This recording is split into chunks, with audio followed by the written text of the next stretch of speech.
Oops. I'm here.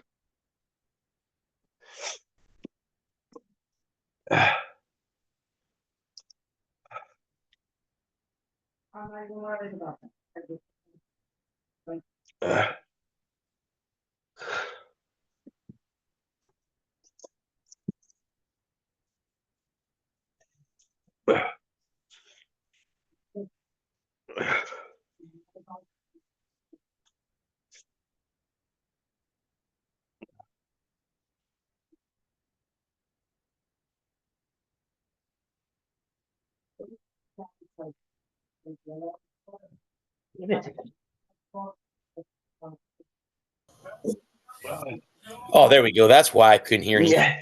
Oh, we were waiting for you. I thought, hey, where'd he go? I wasn't sure whose end it was on, so. No, Yeah. I was me, but I did audio, and I'm like, oh, no, I can't hear anything. Now I can. What? Yay! And I got my audio fixed. What's up, guys? So now that Alex. we can talk later about Super Bowl II, but now that we are through the NFL season, now this Sunday we have NASCAR. I mean, Sunday. You always want to do that. Sorry. Easy, boys.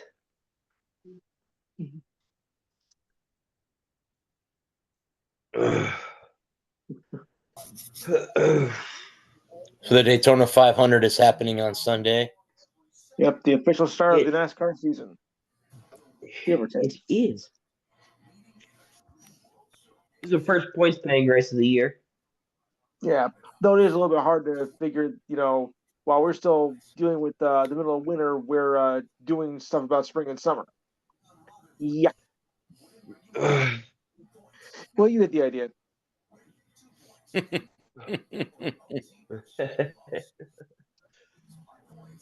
Well, then again, Florida doesn't have winter much, except in the north. Yeah, we had like a week of Yes. cold weather. I think that's all we get. Yeah. It was brutally cold there for a minute. Yeah, and we're still getting it. So according to a betting website, they have Kyle Larson and Christopher Bell possible the favorites to win the Cup this year. According to DraftKings. Yeah, I'm okay with that. It's kind of it's such a long season with 36 points paying races. Yeah.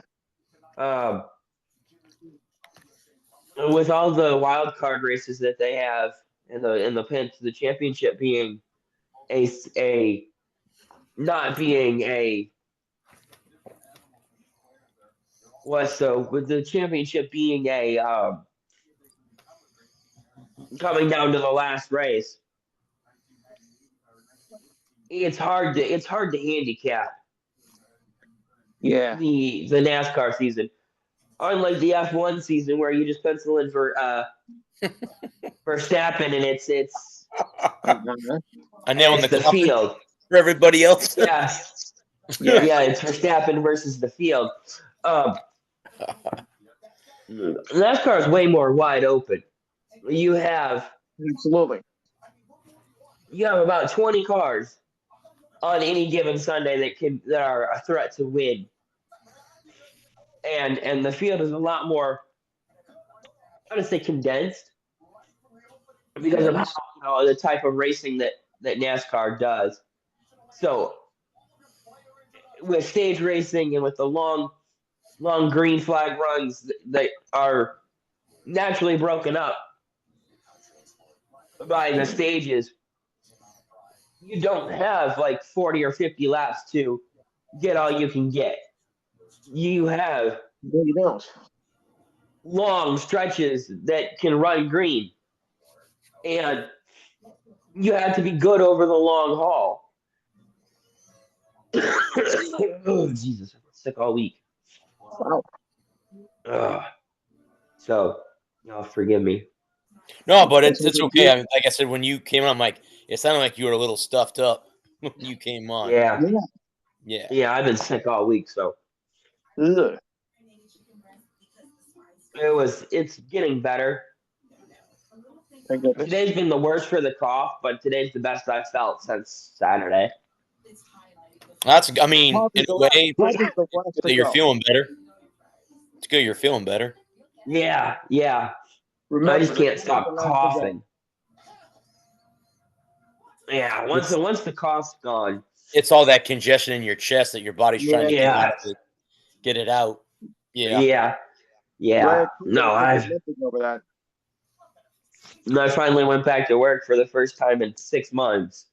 So, of course, I would have to be sick this week. Of course. But, like the Daytona, obviously this is the first race and everything, and it's the biggest race on the NASCAR calendar. But it's such a crapshoot. We talk about, NASCAR races are such a crapshoot. Yes. It doesn't matter how good of a race you're having. You could lead 300 of 400 laps and put on that last set of tires and have it just be absolute junk. Yes. And end up 16th, half a lap down. And so you can, and vice versa. You can be running middle of the pack all day. Get slap one set of tires. I'm okay. All right. Yeah, just knocking everything into the middle of next week. Oh wow. I was gonna say, but one of the articles I had in our notes, ESPN ranked the 4 races in NASCAR that they would consider like the 4 majors in golf. So they named Daytona 1. They named the Coca-Cola 600 2. They named Brickyard 3. And what was the other one? Southern 500. Darlington. I think was the other yeah. one. Southern 500 in Darlington. Yeah. So those were the 4, I guess what they would consider the 4 big races of the year. Yeah. Yeah. Wait, what was the second one? I mean, you have to tell me, bud, because I'm just starting to get into NASCAR because I have an awesome co-host who's a big fan of it. So I'm trying to get into and do it a little more. Mm-hmm. See, I've never been considered Indy the premier win in NASCAR because it's it's not one that I've ever, it's like, I just don't consider it to be, I think I'd much rather win Talladega, the spring Talladega, the fall Talladega race. Obviously, the Coke 600, Daytona, Indy, Martinsville. I think the Martinsville race is bigger than the Indy. Oh yes. Than the Brickyard 400. Wait, what is oh wait, no, it's Formula One. Well, there's 3 big races on Memorial Day weekend. I mean, Indy, of course, the Grand Am, Coca-Cola 600, first of all for Pepsi, but that's another story. And there's what is the Formula Grand Prix? It's in the morning race on the Sunday. Which one is it? Is it Formula One? Monaco. Yeah, it's Monaco. Monaco, that's it. I was thinking 20 hours of Le Mans, and that's the one. Yeah, Le Mans is a sports car. Yeah. But I know it's also a big race. That's a 24-hour thing. Because I know there was always, 3 major races on the Sunday of Memorial Day. I was just trying to figure out the first one. It's like it started at 7 o'clock in the morning over here. Yeah, it's Monaco in the morning. Monaco, yeah. Indy in the afternoon. Yeah, Monaco. Well, I look at it this way: Monaco during breakfast, Indy during brunch, and the Coca-Cola 600 dinner. I have been cursed when it comes to watching races on that day, so I'm not going there. You too? So am I. The first year I got up to watch Monaco, it was raining and it got delayed. Then Oh, yeah. the co-host to my left here invited me to Charlotte, North Carolina, and it rained again the whole Right. time I was in Charlotte. So if I go to Indianapolis, would it rain in Indianapolis too? I don't know. Yeah, most likely. I heard Well, snow. the kicker of that whole trip was it was gorgeous in Indy. It was. Yeah. Yeah. It Not a was. cloud in the sky. Not a cloud in the gorgeous in Indy.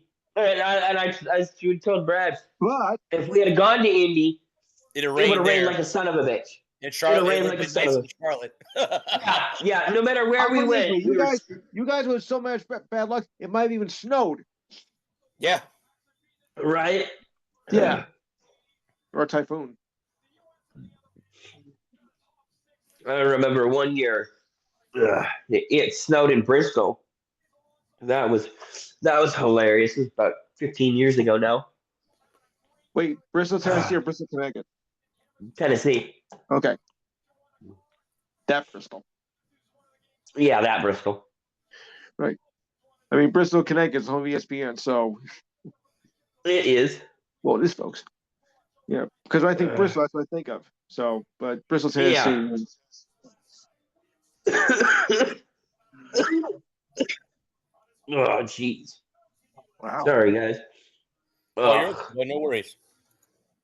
Hey, look, guys, I did a show during when I had COVID, and that was murder. So nothing is worse than that. I did anyway. Even though I felt sick as a dog, but I did anyway. Well, I don't I'll be feel honest. bad.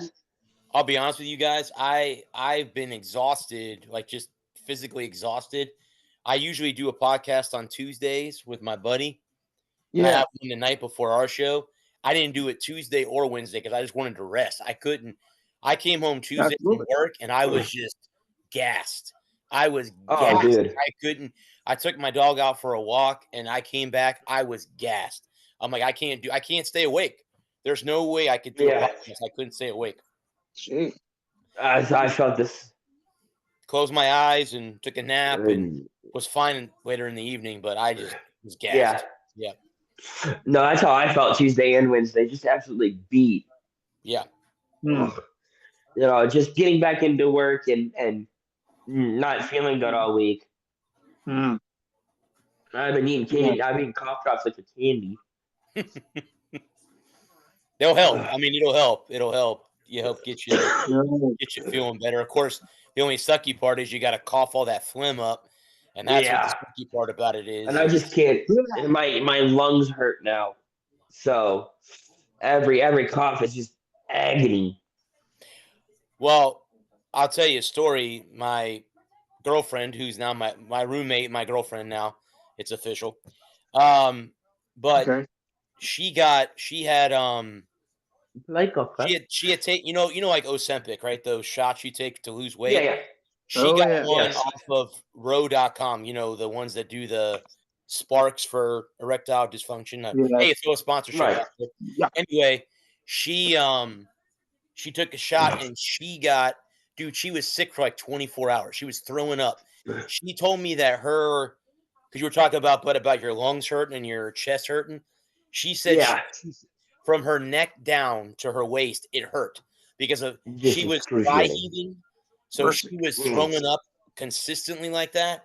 And the same thing with you, but when you're coughing, your chest and everything is and after a while, your body starts going like, what the bleep? Like, what the bleep is going on? That's enough. Yeah, and it hurt. So yeah. Yeah. It was in the Mercy. hospital. They gave her nausea medication through an IV, and like the second bag, she was good. She came home that like it was Saturday night from like 9 o'clock or like 3 o'clock in the morning all the way to like 6 o'clock in the morning Sunday. But I went and picked her up at the hospital at like 6:30 in the morning. I got like maybe 3 hours of sleep that night if I was lucky. So yeah, I was like, I'm going back. Sunday, I'm like, I'll probably miss football today. I'm like, I don't think I'm going to be watching too much football today because I was gone. Yeah. Oh, dude, They're booing Austin Matthews. Oh my God, they're booing Austin Matthews in Canada. He plays Or- for the Maple Leafs, and they're booing him. Well, I'm not surprised. I'm not surprised. I mean, because he is playing on the American team and he does play in the NHL for a Canadian team, so you can imagine there's a little animosity there. Oh So I'm yeah, not well, surprised. yeah. Well, he's playing But- for Team USA, who's But remember, Canada's rival. remember, guys, because for those of you who don't know, Austin Matthews is a U.S. citizen and was born in this country, so that's why he's playing for Team USA. It doesn't matter what team you play on; they go by your country of birth. Well, and then you have Connor Yeah. Hellenbuck, who's our starting goaltender. He plays for Winnipeg. He's the Yeah. Winnipeg Jets Again, goaltender. American-born. Oh, yep, American. I'm born. not a fan of this. Well- I'm not a fan of these tournaments. Is it not it's especially? replace the All-Star game, right? Is I think is what the Yeah. NHL is doing. Yeah, it is. Okay. And there's no reason to be doing this, in my opinion. You don't All think so? you're risking, all you're risking is guys getting hurt Yeah. and Well, isn't it the same for the bragging All-Star rights. game? Well, isn't it the same for the All-Star I- game? You're risking getting hurt too. I hate the All-Star game too, so I think it's all dumb. I think Well, but- it's Look, I mean, I think it's terms mean something because you're playing for your country's pride, and I think that's important. So I don't have no problem with these tournaments. And I also heard that they're going to do the World Cup of Hockey in 2028. So it's going to coincide every 2 years with the Olympics. Yeah, I was going to say they announced that. yeah. I just think it's asking for the star players in the NHL to get hurt. But that's for true. bragging rights. That's true that And- you do risk injury because if one of these guys is to get injured in this tournament, whatever respective team they're playing for could now lose their season. I mean, heaven That's forbid true. if Austin Matthews gets hurt and it screws the Maple Leafs out of a Stanley Cup or Yeah, a playoff appearance. a deep playoff run. Yeah. Yeah, I mean that Right. could I mean, 167. One thing about an All-Star game is nobody's out there throwing their weight around. But they were flying last night. I was watching some of that Canadians Yeah, so did I. Sweden. Sweden. And Raymond went back to the dressing room for at least 2 shifts with an undisclosed injury before he came back, and it's just that shit pisses me off. Yeah. Because I don't care about Team Sweden. I don't root for Team Sweden. No. I root for the Red Wings. The Red Wings are the hockey team I care about. Like if you're gonna have Olympic hockey, I like Olympic hockey especially when it's kids. You mean the non-NHL players, right? Yeah, I don't think it needs to be NHL players. I like when it's young guys trying to make a name for themselves. Right. Like the way something you so say. something so inspiring about those young college kids getting an opportunity to go to the world stage and play on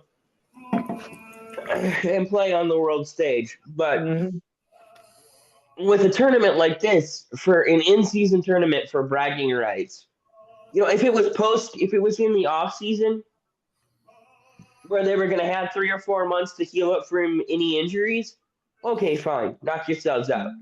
Right. But if Larkin or Raymond or your favorite player on your favorite team gets dinged up in what's essentially exhibition games and ruins your season.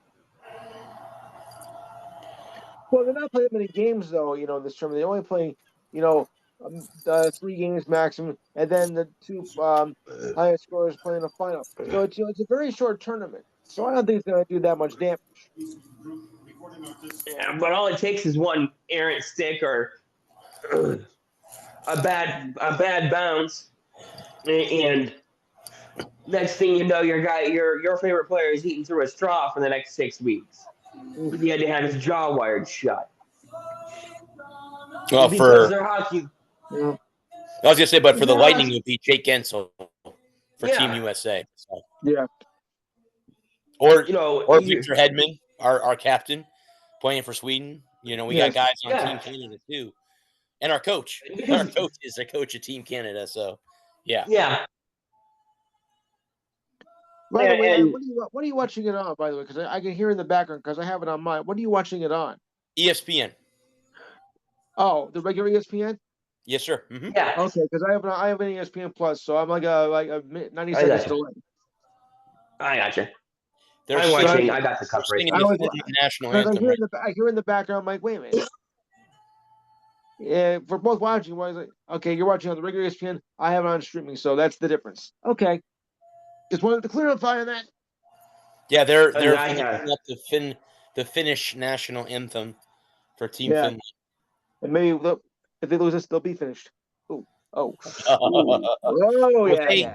They come into the Oof. tournament with the least amount of NHL goals. So you Yeah. tell me how they're going to win. Just throw that out Again, there. if they do win, it's Like gonna good be a miracle. defense and bar down. I was going to say, he And, was talking about the Red Wings. Me and him were talking on Saturday. What a great first period that was, and that whole game in general was a good hockey game overall. yeah, it was. Hockey game. Yeah. Which one? Sorry that the Red Wings were on the bad end of it, but it was still a good hockey game. by Oh both. yeah, it was fun. Last night? And Yeah. what has it been? The Red Wings had 7 games in a row that they had won, and we snapped that Yeah. or something like that. They've had 2 Yeah.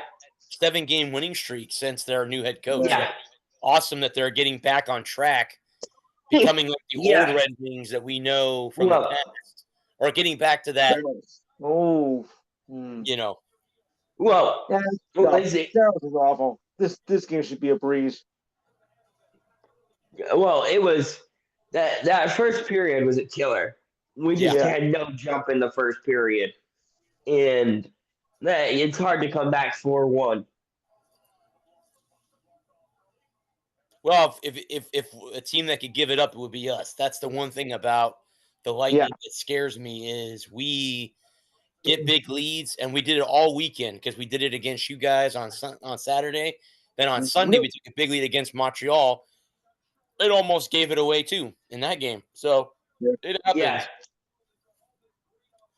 They're going to have to get the one thing that the Lightning have had issues with is on defense. We just don't have. We lost a lot of good defensemen, and other than Yeah. Edmund and Chernak and McDonough, who McDonough's on the latter end of his career. So is Hedman. We don't have any youth in that position, and that's where I think we're good on goalie. We're good in the forward position, but we're not good on defense, and that's where I think a lot of teams beat us. And we've had just bad luck with the way the puck bounces, but that's every team has that at a part of the Yeah. season. So Correct. I'm not going to blame that. Bad bounces happen for everybody at any time during the hockey season. So it is what it is. You can live with a bad bounce. It's bad play that makes you just want to rip your hair out. You We're not that far.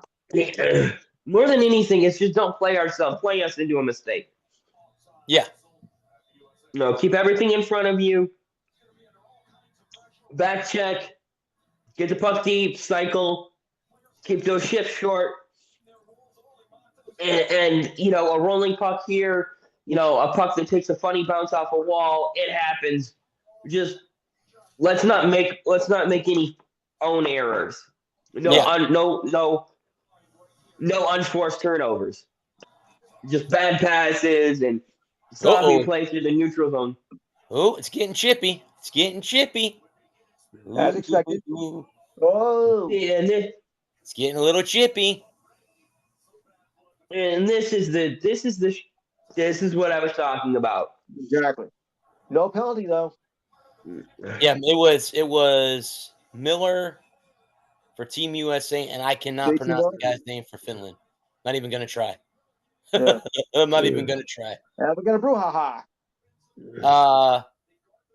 Mapanpalo? I don't even know if that's even correct. I couldn't announce hockey because I can't announce people's last names. Well, here's the thing, too, about the tournament. If you're not from Finland, the United States, Canada, and Sweden, you're sitting at home resting. I mean, think about that. Yeah. I mean, even if you are and you just didn't make the team, I mean, Yeah, Vasilevsky's yeah. at home. You know, all these other guys are just, they're like, hey, we get 2 Yeah. weeks off. We get 2 weeks Yeah. to sit home and rest and go see our families or whatever you do, Chill, Yeah. hang out, you know, hanging out. Yeah, I mean, so I mean, getting in a getting way, better. yeah. Yeah, I mean, if you're hurt, you can If You you're a get- little you dinged get up, rest. you get a 2 week break, or I'm sure they're still going and working out and all that stuff, but you're not at the Yeah. rink every other day practicing and all that stuff. So maybe you take the week off just to rest, heal mhm, up. heal up. Yep. Sure. You Because know we those all know nagging. in any sport, by the time you get to the Stanley Cup Finals, nobody's 100%. I don't give a rat's ass what anyone says. Nobody is 100%. People play with broken legs, broken fingers, broken arms, shoulder dislocation. Broken heart. They're not gonna not. They just play. They know, hey, Yeah, this might be my only shot. I'm gonna play, Yeah. It's the cup. and that's it. You know, and that's it. well, So by the time you get to All-Star weekend, yeah, everybody's got a nagging something or other. yep. Injuries are part of the game, though. Oh, yep. They sure are. They are. They sure are. They're unavoidable. Oh, of course. Well, especially in something But- like hockey. I mean, you're flying around on Oh, puck. Yeah. Uh-oh. Matthew Power Gonzalez, Who's going to the power play? he was his plan. Oh, Oh, United Oh, States is going on the power play. good. USA is going on the power play. I think Jack is playing. gotcha.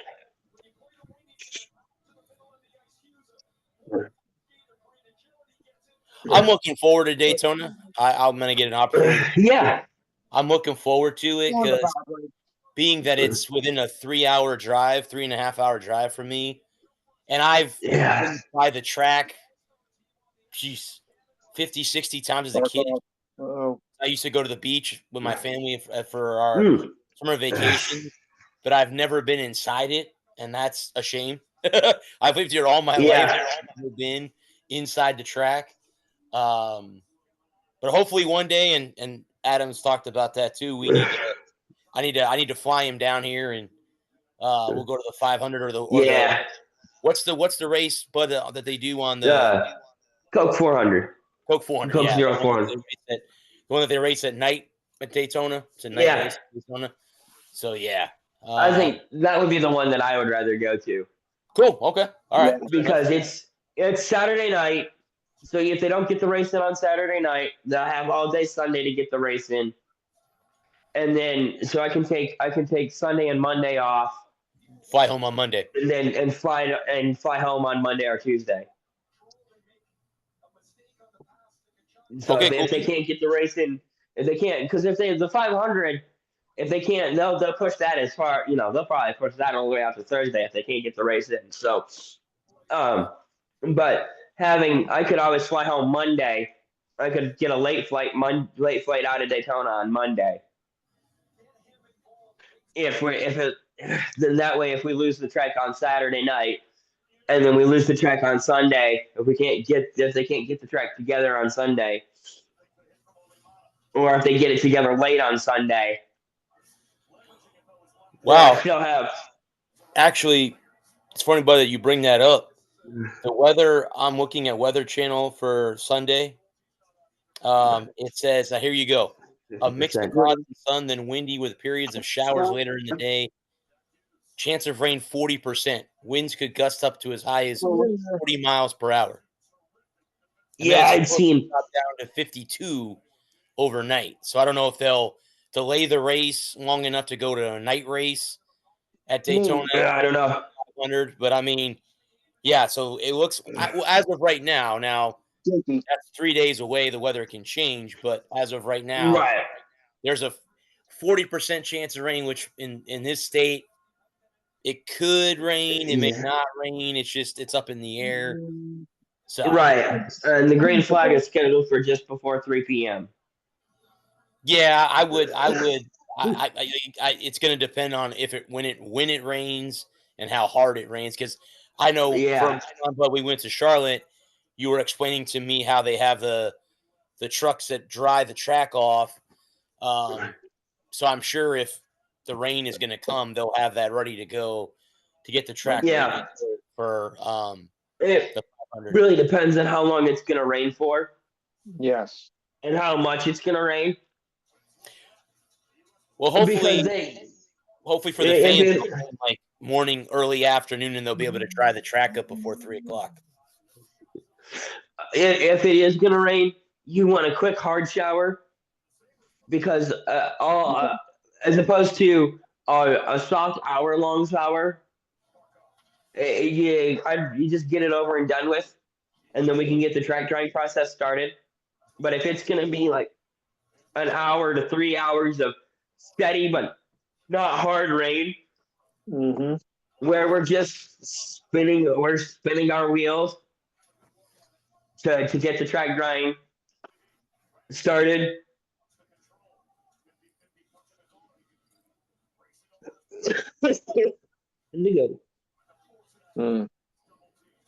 Yeah, that would be bad. That would be bad. That would be worst case scenario if they have to take, a good 3 or 4 hour downpour enough to get the track wet. Yeah.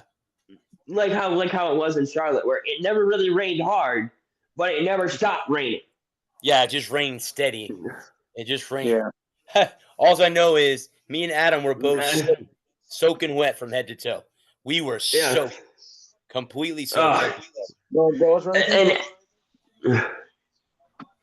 No, we forgot rain gear. No, Brad had rain gear, but I forgot rain gear. What happened is that morning we went to Walmart to get him a rain jacket. He found one or found a shirt that I found a And we both, like I said, by the time we got done, I like the way he was thinking. He's like, when the Indianapolis 500, we can go. I'm like, good, because if we stay here, we're both gonna get pneumonia. I'm gonna be flying home Monday morning with pneumonia. It was cold and it was raining. So yeah. Well, every time before we went into the track, because they didn't open the track till 3:00, and I wanted to go inside. I wanted to take him inside. Yeah, it was cool. And explore the track. And then we stood there and we watched the end of the Indy 5. Well, I also had to pee. It was like, so let's at least go inside and go to the bathroom. Mm-hmm. And then we stood there and we watched. And every time I looked at him, I was like, it's stopped. It's slowing down. It's stopping raining. It would never quite stop and stay stopped. It always picked back up just enough where it wouldn't stop. Mm-hmm. And then by the time we got back to the hotel room, turned the coverage on. It was about an hour after we got back from the track. They officially called it for the night. Yeah, they had said that NASCAR announced that they were gonna drop green the next day on Monday. Yeah. And then it never stopped, and then it didn't stop raining until we were both back in town. So yeah, as soon as I got in the air and I was out of North Carolina airspace, it stopped raining. Yeah, it cleared. I was not raining in Georgia. So yeah. By the time I hit the Tennessee state line, it quit raining. Yeah. So had it been in Tennessee or Georgia or Florida, it'd have been no problem. We'd have been all right. Yeah. Carolina, or I should say, all of North Carolina, just Charlotte in general, got the rain the day the weekend. It sucked in for 2 days, but no, I thought. No, yeah, I'd rather go to the summer Daytona race. Okay. Because again, it's like I said, it's on Saturday night.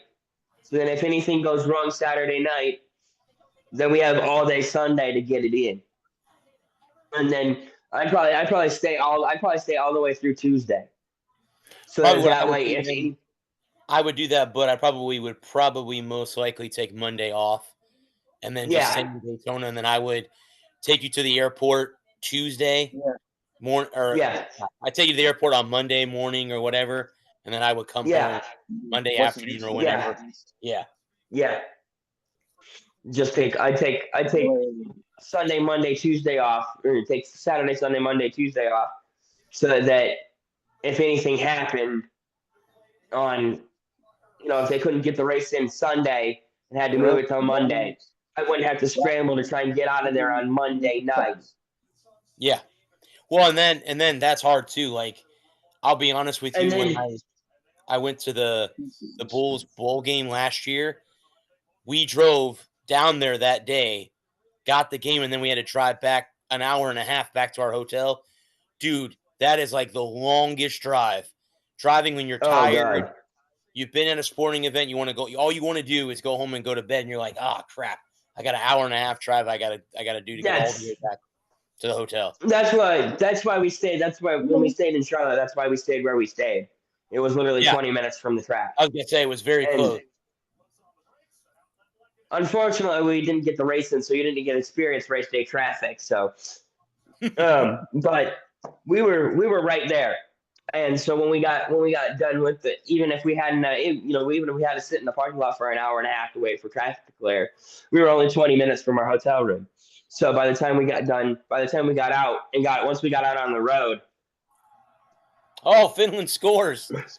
shorthanded. That's all we need. Well, I'll see you in a minute and a half.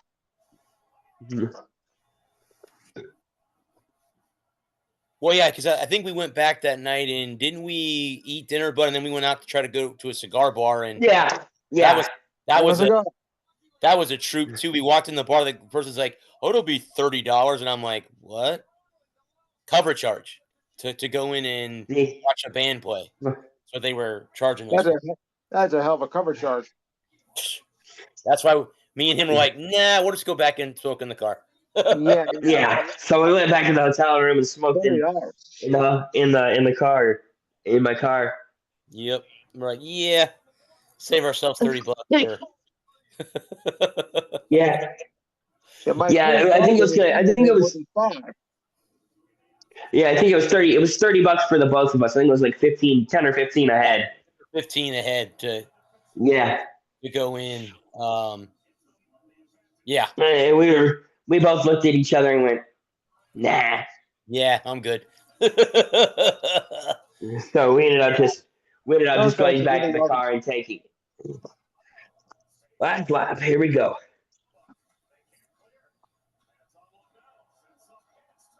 Ooh, that was almost another goal. Well, not for nothing, but the U.S. is really doing well in these competitions. Well, they need to wake up. Well, they didn't. We did do pretty well in the Junior World Championship. We won that. I won the whole thing. Yeah, those. But when we go to these competitions, we do well. He saved it.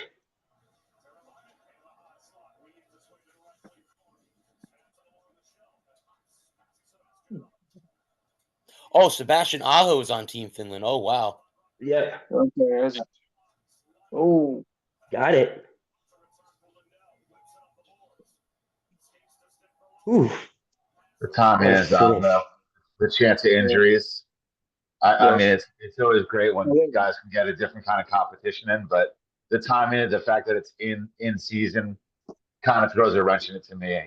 You would hate to see anyone get injured, so get through it, and then get back to the regular season. Oh yeah, absolutely. Yeah, like you said, super sloppy. You risk injury. Oh, that went off the post. Oh, that went off the post. The goalie's best friends. No, they're calling a hand pace. Those are the most painful. The two posts and the crossbar are the goalie's best friends. Yeah. Especially the crossbar. I had the crossbar. How are you guys?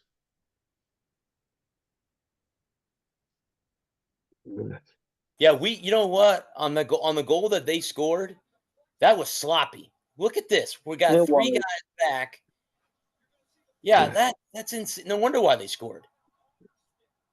Yeah. Well, Hellebuyck's got to come out and challenge the shooter. Yeah, they wow. Take a breath. How the story goes, that sometimes random bounce of the puck, it can happen. Now it totally changes it for at least the next, several minutes. They got to see how the other team Wow, reacts he's got here. gold medals in every level of hockey he's played. Somebody for Team Finland has got a gold medal in every under 16, under 17, under 18 tournament. He has a gold medal in every one of those tournaments for Finland. And everyone on that roster is there for a reason. They belong. I'm sure they got incredibly talented kids. So, we've seen teams, from different countries go on runs. Not calling them to automatically do it, but stranger things have happened. Well, Especially these shorter tournaments, anything's possible. Well, list here. Well, I don't like how Hellebuyck played that shot either. Yes, I expect them to erupt with fireworks too, personally. But another team can go on a run. These shortened series, really anything could happen. A couple hours, a team plays hot. They can beat a much bigger team in a short condensed series in a couple days. Oh, for sure. Mm-hmm. I just don't like it because it's in season, and it's in the middle of the playoff hunt. And if one of my guys goes down that I'm going to need for the playoff run, awful. I'm going to be pissed.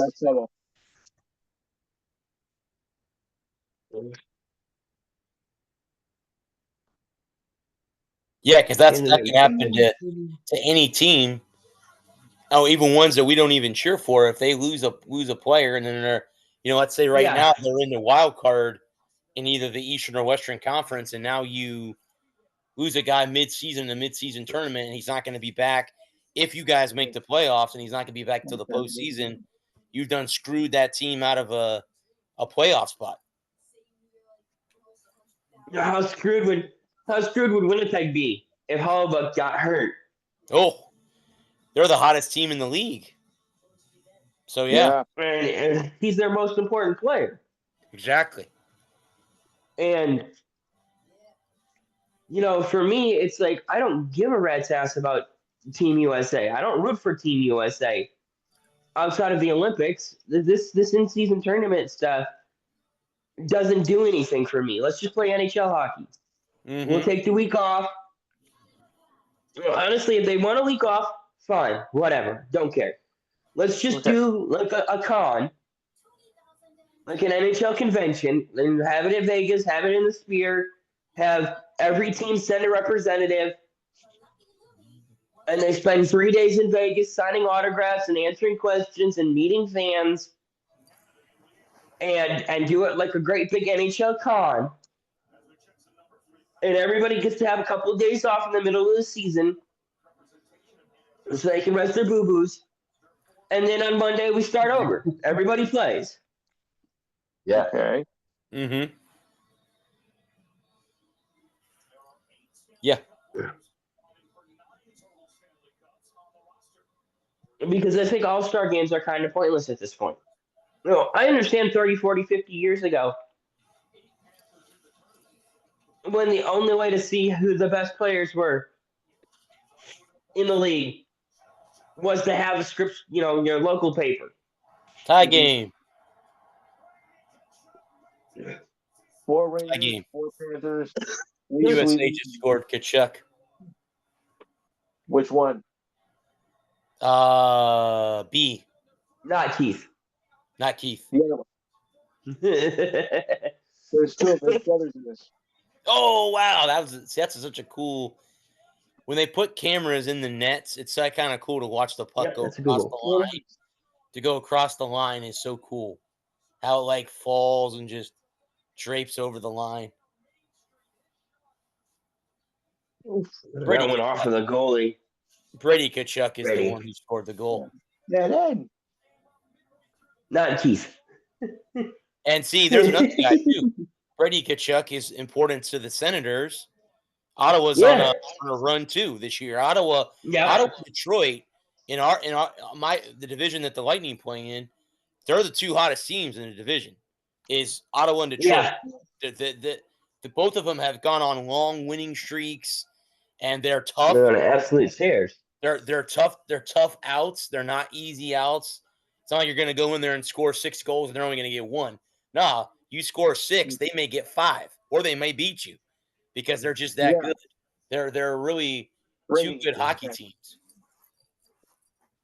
You need all 6 of those goals. Yeah. You might win 6-3, but you needed all 6 of those goals to win it. Correct. Yeah, that's what I mean. I mean, you 20 have goals, 170 hits. Eesh. Yeah, that's and I'm happy for both, but I'm happy for Ottawa because it's been a long time since the Sens have been decent, relevant, to be mentioned and stuff like that. So now they're coming out of the darkness that they were in for so long. So now the question is, when is the Buffalo Sabres gonna get out of the darkness? Long after we're gone, that's for sure. Hey, Dominic, you want another shot? Oh, that was so stupid. Why do you do that? Why do you trip him right in front of the referee? Keep your feet moving. Well, the only way the Sabres are going to fight back is if they get Dominic Hasek out of retirement. I don't think it's happen, but I think ownership has a lot to do with it too. Yeah, maybe that's true. Yeah, I mean, because when when they lost the 1999 Stanley Cup to Dallas, I mean, Hasek was ticked off at the goal in the crease. I mean, he was cursing in Czechoslovakian, which I couldn't understand anything. But I think there was like, you know what? I'm done. I'm tired. I haven't slept in 3 days, or maybe left my wife at that point. I'm getting the hell out of here. Goodbye. Game over. Yeah. Yeah, it was no goal. They took that's a Stanley Cup that should have gone to Buffalo. Yeah. Well, that should have been no goal. And they sort of played on and let it see what happened. Right. We would have went to the 4th overtime if that would have, if they would not count that goal.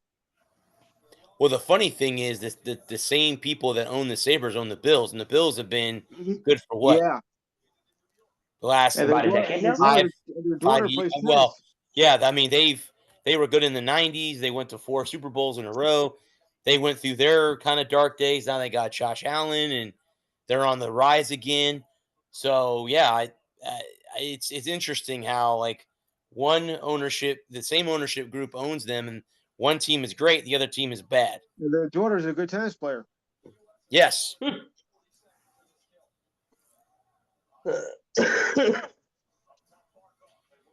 So there's blood in that family for sure. So Lou, tell us. I mean, I don't know. Did we did talk about the NBA trade deadline and everything last week, right? We did get into that. Yeah, we did a little bit because that was the day that the trade deadline expired. But there's a lot of waivers still going on, and I think today is the last day of it. Should be. But I still can't figure out how you get traded. I understand teams get traded to teams, but why would you go to a team that has almost no chance of making the postseason? I mean, with one player going to the Warriors, I mean you're basically almost done.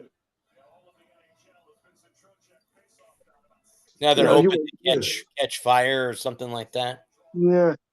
What do you mean? Well, why would they elect to go there? 27 games why left. would a player choose to go there? What do you mean? Or what do you? Well, when I was going through these trades this week, and they also who had the better trades and who didn't, like the winners and losers.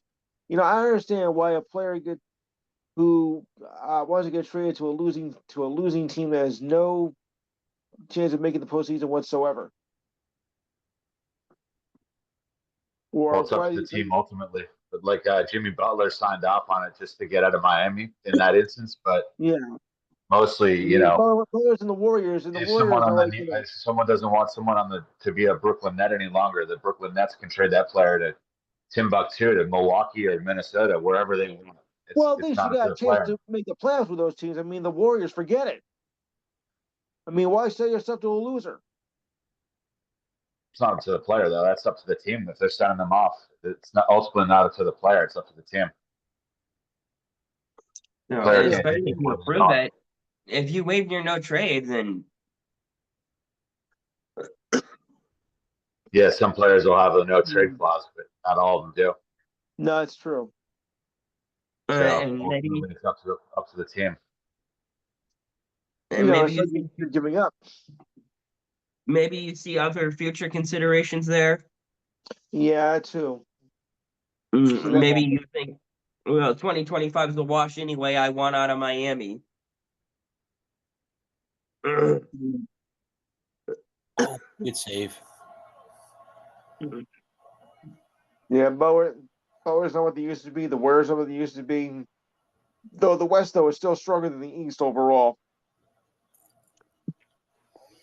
I would agree with that. I think we talked a couple shows ago about OKC. So, and they got one of their injured players back. Got Chet back. Yeah, they're going to be they're getting stronger and stronger. They're 44-9 right now. Yeah, Holmgren came back. I love the Grizzlies too. They have 4 or 5 really really good players. They have Zach Edey from Purdue, who's just been a Titan, 7'4" center. Then you got John Morant. You got Desmond Bain, Jaren Jackson Jr., the Defensive Player of the Year. So they have a lot of size. The Grizzlies are really dangerous too. Those are my two. Them and the Thunder, and then of course we got the Joker still in the West. West is pretty jacked up with talent as always. They're deep. Lakers are not to be joked with now with the Luka LeBron double trouble there too in Showtime. So they look good. A lot of talent as always. Now it's kind of like, and then you got Victor Wembanyama, and the trade deadline reaped. You got De'Aaron Fox, the sensational guard from the former Kentucky Wildcat. He's now going to be playing point guard with Victor out there as a Spur.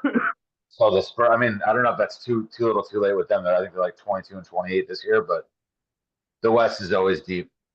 But yeah, it's like the Warriors seem to be dropping off a little bit with age and Father Time, and now the West, there's always 2 or 3 young teams ready to come up. So now it's like the Grizzlies and Thunder are here now. They're kind of taking the torch to the next level, I think.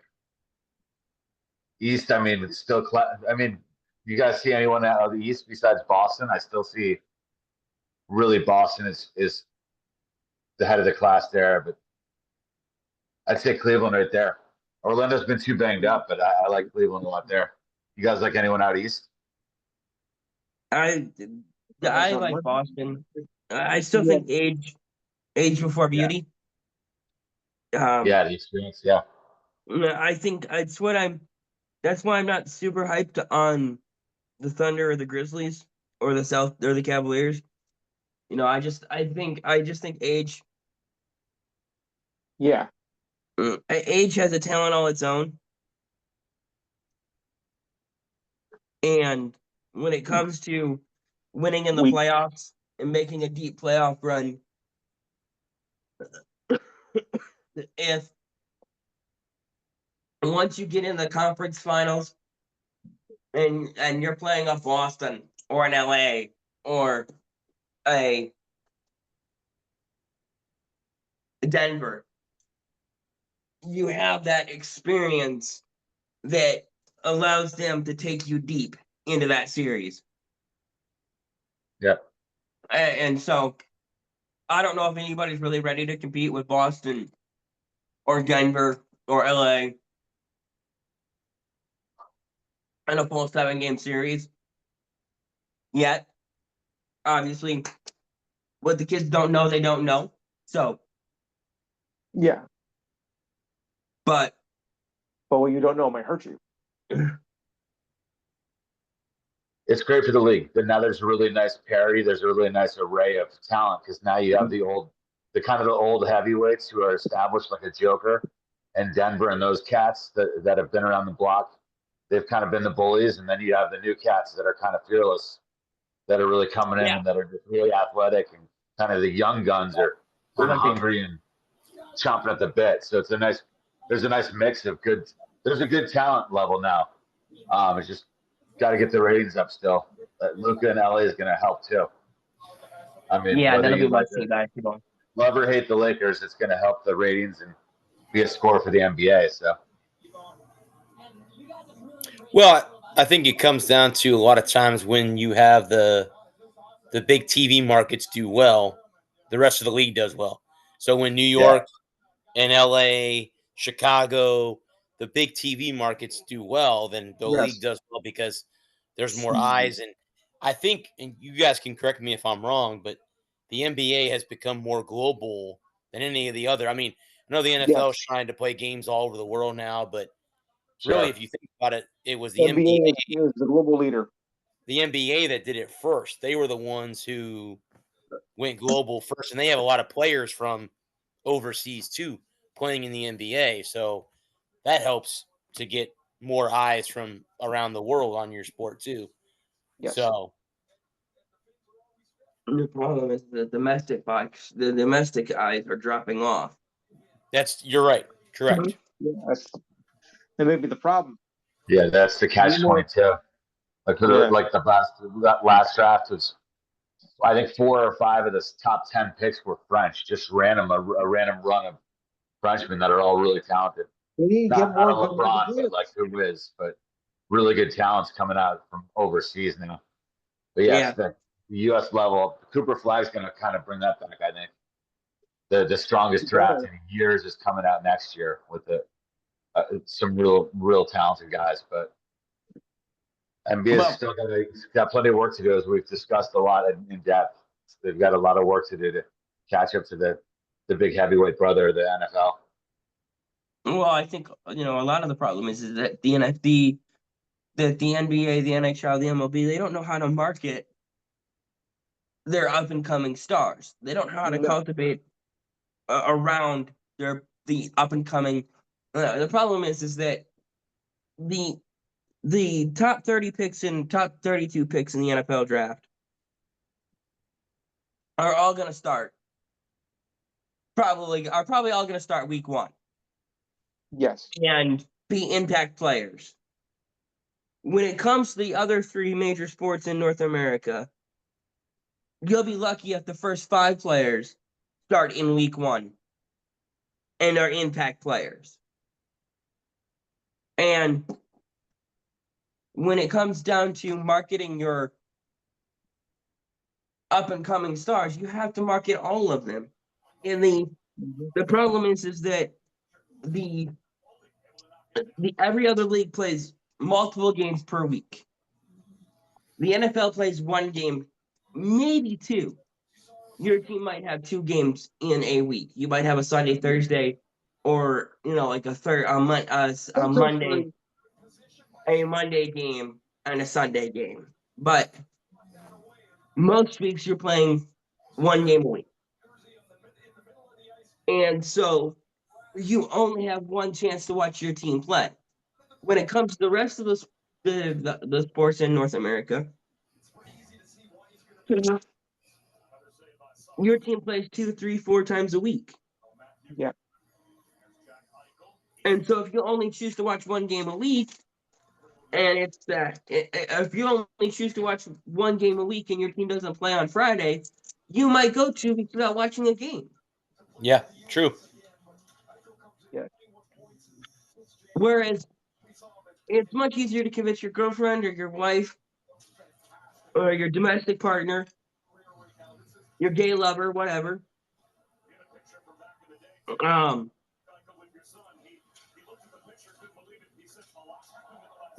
to let you watch a single football game on Sunday afternoon, maybe 2.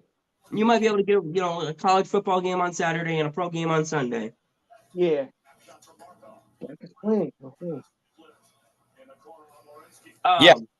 As opposed to convincing your significant other to let you watch 3 hockey games a week, or 3 baseball games a week, or 3 hockey games a week, 3 basketball games a week, 5 baseball, 7 baseball games a week. Mm-hmm. Yeah, I was gonna say, because you're looking at, I can tell you from being a media person, by the time you get to like the 3rd game of the week, you're tired. Like you're tired. I mean, I envy season ticket holders to basketball or hockey or baseball, where you have to go multiple days a week. and you can sit through those games. And yeah, I envy those fans. Yeah, well, when it comes to season tickets, you have like X number of games you have to go to, or your tickets are Yeah. void. Correct. Yeah. And so it's like if you have a 41 game package and you have to go to 25 games, it's like, oh, that's a commitment right there. It's a big Yep. commitment, you know. But again, and like I said, the NFL does such a good job of marketing college and high school football that kids are coming up now. I mean, we've known them for a decade already. Correct. Yep. All the way from the high school level. You're right. Mm-hmm. Yeah. And we've been watching this kid play for the last 8 years. And so when it comes to the hype machine, unlike guys like Crosby or Malkin or Ovechkin, 25 years ago, Yeah. when they were being foisted on us as the next great one, Kid the Kid, whatever Malkin's stupid nickname might have been, I don't remember. I forget. When we were told that these were going to be the next great NHL players, we were just told, here's your next great NHL player, which we have no experience with because they're not even out of high school yet.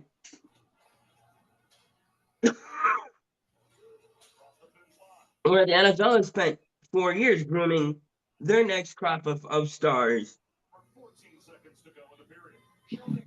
Whether it be, and then the NFL is great at marketing. Whether it be Josh Allen being an afterthought, somebody nobody wanted, to being the face of the franchise in Buffalo. Well, and you look too, bud. Now with high school kids on National Signing Day, they go around the country where they're picking hats. So now you get to go. Oh, Yeah. hey, and I saw, speaking of college football, but I saw a post on Twitter, X, whatever you want to call it, where I still call it Twitter. Herb Street's son had a visit in Michigan. It was so interesting. No, that didn't happen. Okay. He signed. Oh, he signed. He's a Wolverine. Oh, so he is a Wolverine. Okay. I wasn't sure. I don't know if it was official or if that was just, but it was interesting to see Kirk maize and blue. It's like, oh my God, what is going on? What kind of work do we live in to see a guy who bleeds crimson and gray, Buckeye all the way through and through, and now his son is going to the enemy of all enemies, going to Michigan. So is he a quarterback like his dad, or yeah, he's a quarterback. Okay. Yeah. So no, he'll be. Is he gonna start Bud this year? Or is he redshirted? He's gonna be a depth guy. Okay. We signed that Bryce Underwood. Oh, I got you. Okay. He was the number 1 recruit in all of college football, or high school football, I should say. Yeah, I wasn't sure if it was official or if that was just something that was. I was like, I meant to text you, Bud, about that. I'm like, wait, is that real? Like, is he really wearing Michigan colors? Is that real? I thought maybe it was a fake parody that somebody had stuck Michigan colors on him, and I'm like, oh, but now that I know it's real, I need to talk to my co-host, my other show that I do, because he's a diehard Buckeye fan, and I mean that would be something like, oh, hey, by the way, Kirk Herbstreit, who's a diehard Buckeye, his son's going to Michigan. His son's going to Michigan. Went to Ohio State. Quarterback in Ohio State. So obviously he thought that going to play in Michigan was better. So must have been something that I don't know.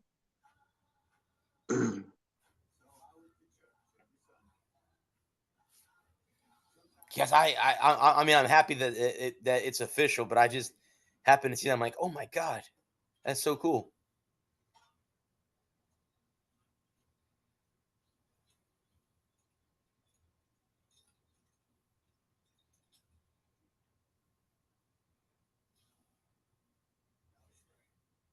Okay.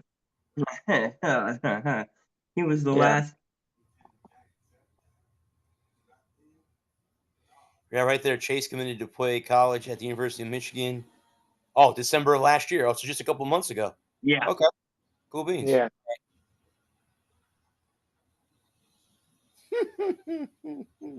Uh, Second quarterback set 2025, joining Bryce Underwood. What's that believe I think? Spirit Fire. Well, it says right here that Coach Moore says to give him an opportunity to show his spirit and fire, give him an opportunity. So maybe he thought going to Ohio State he wasn't going to get a chance to start. Maybe that's why he went to Michigan. I don't know. To get an opportunity. Yeah. I hope that we get to see both of them. We'll see him coming up in a couple weeks at the spring game. I was going to say, you got the spring game, the Blue and Maize game coming up. So, yeah. He didn't want him where he went and his legacy to dissuade, to get in the way, to deter like anything. The pursuit of his son. You kind of listen to what he has to say about it. Like he, even though he kind of bleeds the scarlet and gray, right? As a Buckeye, his son just wanted to go Michigan, which is kind of cool. Sometimes if you see the dad step in and the kid's kind of like, oh, he feels obligated to go. This is kind of better. This is kind of better for him. Good on Kirk for letting him go where he wanted to go. I think like Brad was saying, that there's being the quarterback at Ohio State must suck. I think it's like being the quarterback anywhere at a prestigious university. Mm-hmm. Spotlight's a lot worse too for this dad. It's like being a legacy. Go to a great school, you don't have to automatically have that inherited spotlight. Just the name on the back of your jersey, right? So now he can have his own path and forge his own way in a great rivalry too. It's incredibly ironic. The one other team would be where he's going would be Michigan of all teams. That's the kicker, because it could have been any other team. But that's the one that's the curveball though that makes it like, wow, okay. So it's interesting because his dad is so hardcore Ohio State until the day he dies. But he's gonna go where he's going. And his granddad too. Yeah. Oh, that's right as well. So it makes it very interesting. It'll be fascinating to see how it turns out. I'm sure it was a pretty tense Christmas at the Hurt Street household. Yeah, New Year's too. They seem really nice. It was really tough to see with his awesome dog on the road with him and stuff. And then the other one seemed like really good people. Kirk seems like a great dude as well. Good family, good people.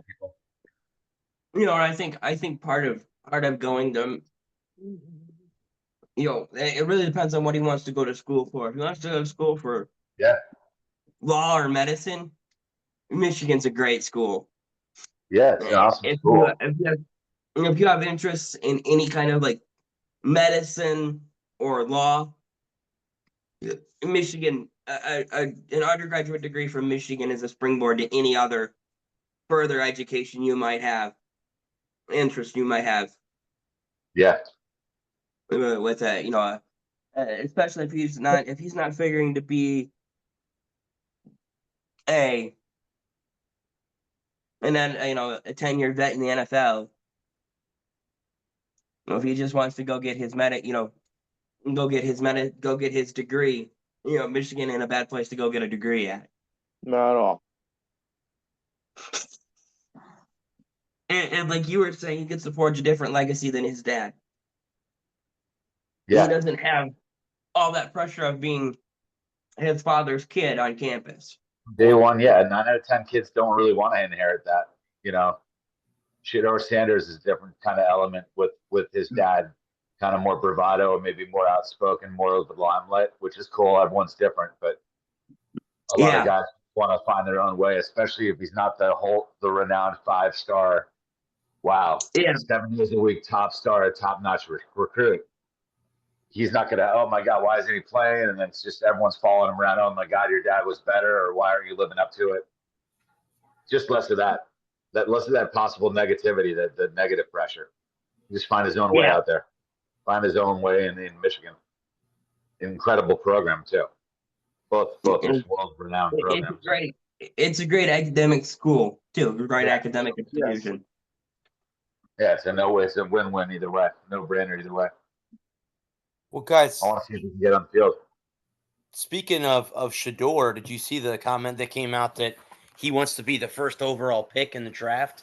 He won't accept being not the first overall pick when in Green Bay in a couple months from now. I've seen different mocks. Obviously, does Tennessee take him because they have the first pick? Do they take him?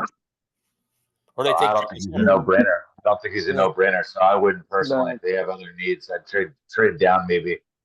I thought Daniels was an incredible. I really don't think Caleb Williams is gonna be all that. I know I've shared that before with you guys, but I don't really see a knockout. Like I don't see Shedeur Sanders as a no-brainer, like head and shoulders above the rest. Do you guys? I don't see him as an automatic franchise quarterback. No, I don't. I don't either. I don't see one right away. If you just upon review, if you look at like scouting and the game tapes and stuff, I don't see one guy that's going to be a superstar right away. Seems like a kind of a weaker quarterback class to me, at least. No, I agree, Alex. I think I'm not saying that he's not talented enough. I think he thinks his talent is better than and really if you look at the draft, it's not a quarterback draft. There really isn't, not like it was like with Jalen Daniels and Caleb Williams and Drake May. I mean, I know he went to the Patriots, but all those quarterbacks last year that were in that first round, really this year it's not really a quarterback draft. And like I said, I don't know if Tennessee are they going to stick with Levis or are they going to go but see, to me, if you got the number 1 overall pick, how do you pass up on Travis Hunter? That's just but again, I'm not a GM. I'm not a GM, so I can't sit here and say what goes. But if you need something, like you said, Alex, if you have a need, say corner or running back or wide receiver, you got to go with what you need over what you would like to get. You know what I mean? So right. So I mean, right, and we saw on Sunday, this past Sunday, how to win. Good defensive line, good offensive line. You have weapons on both sides of the ball, and guess what? Size and speed. Yeah. So that's what we saw. Yeah. We saw a team that was. Honestly, from my opinion about the game is this: the better team won. I should say the better team won. The team that was most prepared won the football game. Philadelphia was prepared. They were ready to play. They came out. They showed that right from the opening kickoff. They showed they were ready to play and ready to go. I think Kansas City thought, hey, we're just going to run over these guys. It's going to be a close game. And then they found out real fast that it was not going to be a game like that. And Philly played good defensively. They, just like the Bucs did a couple years ago, they kept Mahomes, giving him happy feet. He didn't have time to sit in the pocket. And then, Jalen Hurts, if there's any bright thing, as a lot of people didn't want Philadelphia to win because of the fan base or whatever, but the bright thing about for me is for Jalen, because look at what Hurts has gone through as a player. Benched at Alabama in the national championship game. Bryce Young leads them to a national championship over Georgia. He goes to Oklahoma. He kind of brings his career back. He gets drafted in Philadelphia. No one was like, are you sure that's the guy? I think he's pretty much proved. Again, you can't please every Eagle fan, but I'm hoping that most Eagle fans now go, hey, Jalen is our guy. Like, Jalen is the guy. Oh, yeah. Moving forward. Yeah. I can't see he just won it all, man. The kid, he's had 2 or 3 good seasons since he got drafted. So played Mahomes again. Both Super Bowl matchups he had played. He could have had 2 right now. They're a player or 2 away from what they were so close 2 years ago.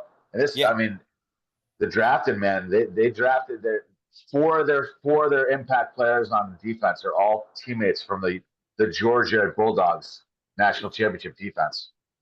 And then they got Roll Tide guys with Devontae Smith and Dickerson on the line. The Eagles, as far as talent, I mean, if I'm not an Eagles fan, I think talent-wise, with their secondary now, their defense is number one in the league, and it's the youngest defense now. So, Yeah. and then when you look at their weapons with Devontae and A.J. Brown, you got two awesome receivers. You got the best running back, the best line. By far. I thought they were faster and stronger and faster and bigger than the Chiefs. They were just big. They looked just better, I thought, the whole game, and they're more prepared. But I was shocked it was that different. It was 37-0. They had Kenny Pickett in almost the whole fourth quarter. 0. I don't know why they did that. By the way, if you have a chance, they could have won from 52-6. Yeah. They called it off at the end. Chiefs scored 16 at the end. I would have tried to shut them out. But I mean, once they got on the board, you call that off was the an dog. impressive game, man. And the Eagles they're fully young, talented players that made all those plays. Yeah. So I mean, next year Well, they're already the odds-on favorite. Lions are right there, but I mean, I think that this isn't just a random. I mean, they convincingly beat the back-to-back champs. It could have been 47-6, 47-10. That was a butt whooping they put on the Chiefs. They It was certainly about did. to act. It was about It to act. wasn't close. The whole game it surprised by wasn't close. It wasn't close for 4 quarters. No. They thumped them. I wasn't too No, I surprised think- that the Eagles won, but I didn't expect it to be such a rout.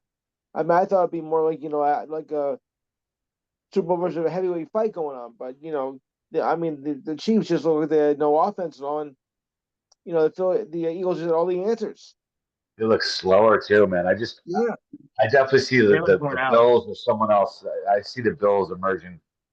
Maybe the Bengals next year, but probably the Bills coming out, and then I think Lions and I mean the best Eagles are all in the prime or just out of college. So Right. I see the Lions Eagles early favorites out of the NFC. And you don't have to resign anybody, so Man, it was a convincing win. It was pretty shocking, but great to build on for the future. But Lions just got to get healthy; they'll be right there. I mean, I think the one thing the Eagles have going for them going into these offseason is you don't have anybody you need to re-sign. yeah, So- the middle linebacker Bond just him was a real big signing.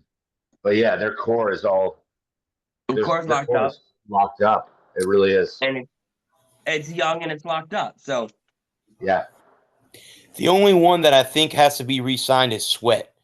He's the only one that I Josh think Sweat, is yeah. He was under. awesome.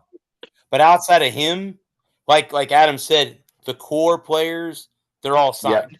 You don't have Yeah. anyone, which is good. That's a good problem to have. Is course. mhm. have to get all, because a lot of times with Super Bowl teams, you win a Super Bowl, then half the team is free Yeah. agents. Right. You Yeah. can't bring them all back. That's No, no that's- wonder why you can't repeat as Those are- champions. Most teams. Those are Georgia, three number one picks in a row were all D-line, Georgia, and they were all just creating havoc on Mahomes. I mean, the Mhm. D-line was just came out of nowhere. So, and that they're all like 23, 24 years old. So they should be bigger and they should be better next year. The whole course Yeah. together next year. You got Barkley and Ertz back. They're 27, 28.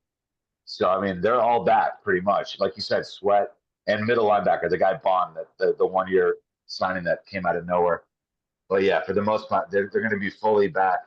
But the Lions are getting all their guys back, and you're going to have the Commanders ready to kind of Yeah, the take them. Commanders are going to get better. So it's so early, but yeah, it's already fun to like brainstorm. Yeah, It's just good, man. It's some pent up emotion. They kind of owed the Chiefs one. They're playing angry. It was as an Eagles fan, it was fun to watch. It was interesting. got I just think the Chiefs were gassed. Yeah. They were. They just Seems didn't so have anything slower. left. Yeah, They just looked beat. They looked like they looked beat, and they got beat. And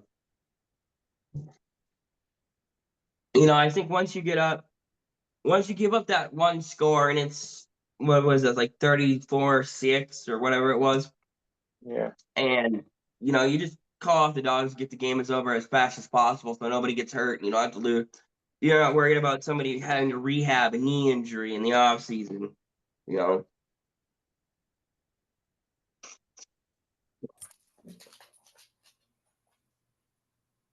Because I completely understand going for it, ramming it down their throat and making them Yeah, you don't want taste every inch of it to on have the to way necessarily down. do that. Yeah, But once you give up that they just score, hammered him. They just dominated him. I mean, it was just. I think people walking away from that game, it wasn't just like, wow, they upset them. They for 4 quarters, they were clearly the better team.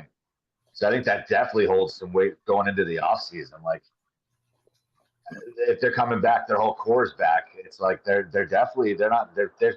were never really scared of the Chiefs. I think the Chiefs are going to have trouble getting back to the Super Bowl. I They think showed they're vulnerable all year, and the Eagles didn't even give them a chance for 4 quarters. I think it'll be. I think it'll be interesting in the offseason what the Chiefs do. Unfortunately, they reload a couple weapons. Unfortunately, they have the 31st overall pick, so they're going to have to build through free agency or rebuild through free agency because with the 31st, 30, whatever whatever it might be, high 20s, low 30s pick. It's hard to build in the draft. And especially when you've been so good for so long. So I think I think it'll really come down to what they can do with the offensive line in the free agency. Pacheco's though. Chiefs always get gems though. I mean, when you have Andy Reid and his brain trust, they always find those gems at smaller schools. Or I mean, yeah, coming off a loss, the Chiefs are going to rev it up. They're going to push their poker chips into the middle of the table and go all in. They're going to. I think they're definitely going to come back strong. They didn't even have a 1,000-yard rusher this year. I don't know, but I mean they got manhandled, man. But the Eagles both lines just dominated. Well, the Chiefs just looked slower and smaller. They looked old. They did. Yeah, the Eagles just beat them up. I wasn't. I don't need it. No one needs to. Oh, we beat them 90-5. That's not the point. Like I was thinking, just to show people. But anyone watching that game, it could have been 48-7. They were really steamrolling them. So yeah, it could have been. Chiefs could have got rocked, but it was still 40-22. It's a thumping. And it wasn't that close either. Really wasn't. A couple garbage TDs really at the end. Total garbage. But yeah, I think Kelsey comes back. He looked very slow. And if the legs go, you can't go to any genie in the bottle and get those. Once those go back, you can't get them back. If you can't run routes next year, he looked like he was on his last leg a couple times this season, including the Super Bowl. He looked very slow then too. The other thing the other thing you have to keep in mind is that this is the third straight Super Bowl that the Chiefs have made. Mm-hmm. They played two more football games a year for the last 3 years than pretty much everybody else. And this is what their fourth Super Bowl in 6 years. So they've played a lot more extra football. So I'm really not surprised that they looked vulnerable like they did. And they got beat. They did. And they got beat. I'm not surprised. I figured it'd be a lot closer. And I thought the Eagles had an odds-on chance. I thought. Yeah. I thought taking the Eagles was house money. I mean, I didn't really think. I got him. I took him on this one. The line being 1.5 in favor of the Chiefs. I was like, take the Eagles in the points, man. That's a great bet. Yeah, I took money line. I just felt like in the two lines especially, but then the talent level, like I thought much better defense, incredible, a really good offensive line. I thought they were just going to go in there and really hit him. And the Chiefs they just didn't look that they didn't have those dynamic playmakers this year. I know you don't need Tyreek, but Kelsey's really slowed down. Unfortunately, they don't have those explosive fireworks on that offense anymore. Well, it's like Brad said. Eagles have much better playmakers too. I thought when you look at AJ Brown and Barkley, the Chiefs don't have guys like that. They don't. No. And I would say 90% of the time it doesn't matter because they have Mahomes. Unfortunately, this year they ran into a guy that had all three of those guys: AJ Brown, Saquon Barkley, and Devontae Smith. Devontae, yeah, he had a nice one. Especially Smith. Well, but it's like what Brad was saying. Was talking about what he was saying about the Bucs game from a few years ago. Yeah. He's never, and the three Super Bowls that they've won, Mahomes has been able to get comfortable and stay comfortable. Yeah, clean jersey. And get into a rhythm. Yeah. He was in shambles. Totally getting absolutely in jitters the entire time, under duress. And Adam, you said it earlier in the year. Don't even try to blitz him. You said that multiple times. If you can get to him with four guys, they were living in his backyard. They were rent free in his head the whole game. That's what I've been saying. I said, come with four. Yeah. Bring 4, drop 7, and make him beat you with his arm. Yes. I say that about. There are very few quarterbacks that I think you should blitz. I think quarterbacks are too good to blitz anymore, unless you can get a free runner off the edge. Yeah. Unless you can get a clean look, I think pro quarterbacks are just too smart, too crafty, too wily.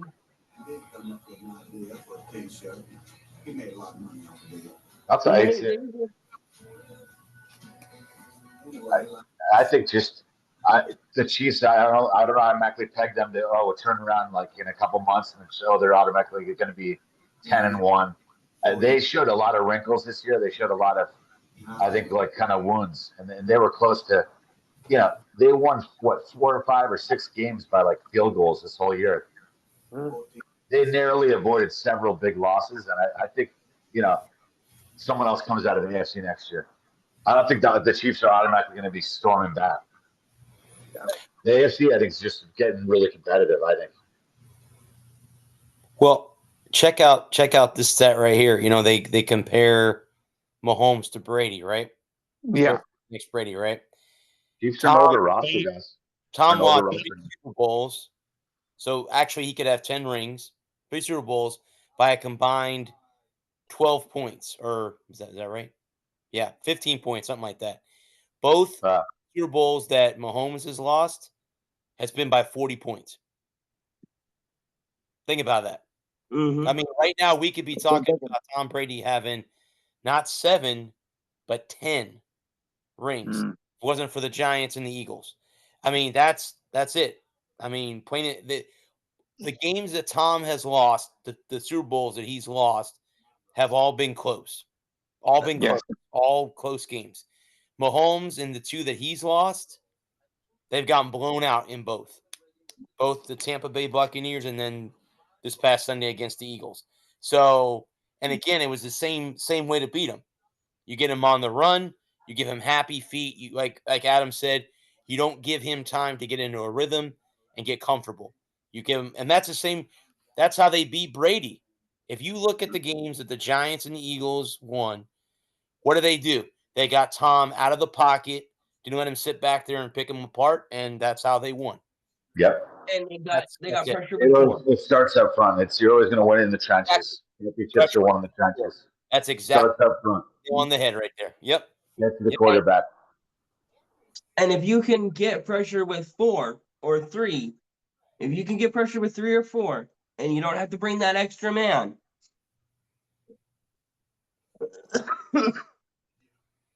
It makes it a lot easier to play defense. Mm-hmm. Yeah, You can get it with your your down 3 linemen if you're playing a 3-4 defense, and you can keep your linebackers back to protect the run. I will give the Chiefs defense a lot of credit, but they were able to keep Barkley in check. Like they were able to keep him in check, but it didn't matter because they couldn't check anybody else. Jalen Hurts threw it to everybody else.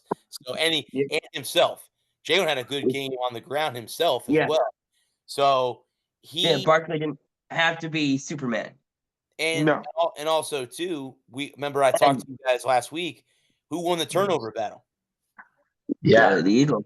And Hurts has been doing that consistently through most of his career. And man, he's had some critics. He's not going to have the whole splashy. He's not going to throw for 440 yards because I mean, look at the offense; they don't need to. But he's kind of perfect for that. He has that run pass, that variance where he can roll out. He's such a great fit for what they do. And then he's just a quiet, like a really great leader. He works. He's a killer in the weight room. He's a great leader of the Devontae Smith. They love this guy. Barkley loves him. Like he's a great leader for them, and he just won a ring. So he got it, man. Well, he kind of quieted the critics right there. Well, they have a really good overall team, man. I think they're going to be in the mix. They're a good young team. Well, you know who the biggest loser in this whole deal was? The Giants, one of them. The Cowboys. The Cowboys, yeah, of course. They could add Barkley too. Oh, no, they got rid of Kellen Moore. Yep, he as well. Yep, Moore. Because he was the problem. He was the problem with the Cowboys offense.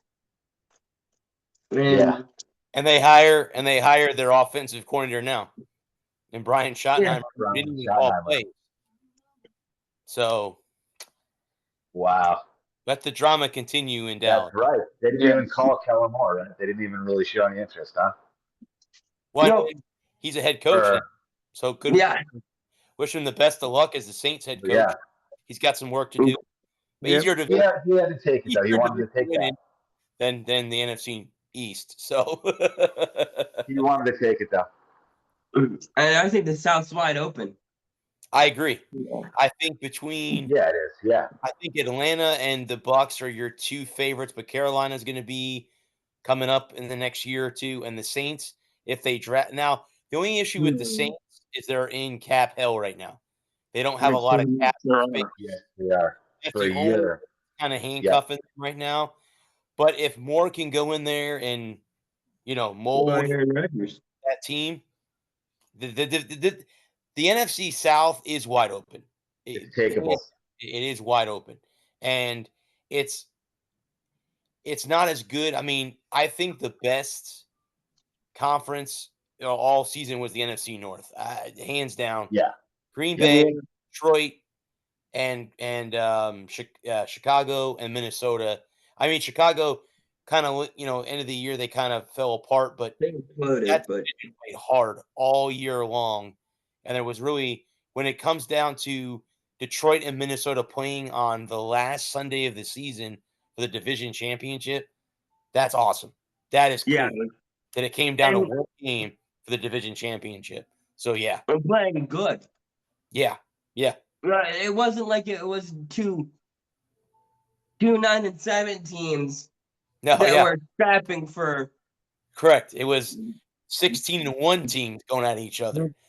15-2, teams are something like that. It was 14-2. 2 14-2 teams, yeah. Yeah, so it was it like you said, it wasn't like it was 7-9 against 7-9. These were good teams against each other. So for the division. Well, I mean, so there's been the first round bye. There's been some changes. Obviously, Aaron Rodgers is not going to be with the Jets. As Aaron Glenn has already told him, he's gone. I've heard rumors on the radio that the 2 teams that are to get him, Pittsburgh, number 1, they don't have a quarterback. And then number 2, to follow the Brett Favre pattern, Green Bay, Jets, Vikings, but Sam Darnold's going to have to walk. But then you got J.J. McCarthy, so I don't know how that. I mean, I know Minnesota. What about New Orleans? That could be true. Yeah, he could go. Yeah. Or Vegas. Yeah. Vegas is another. I mean, though that would be interesting for him to go to Vegas and his boss be Tom Brady. Just to throw that out there. Right.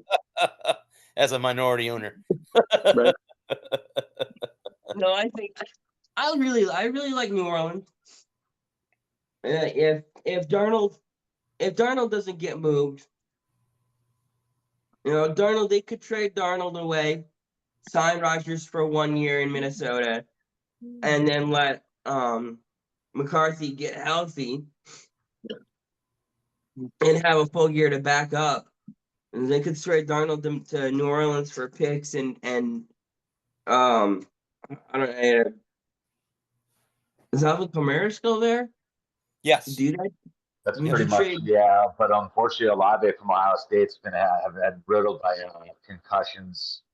Saints, obviously, Carr's just been obliterated by injuries. They've been so hit by injuries.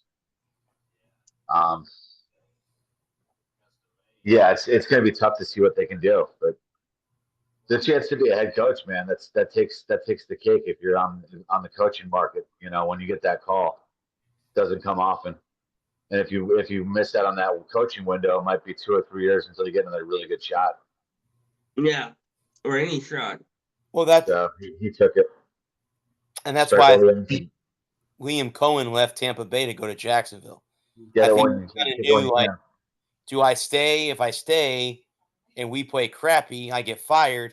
My stock goes down where I'm high now, so I'll go to Jacksonville, even though he kind of did it in a shitty way. But anyway, kind of dirty.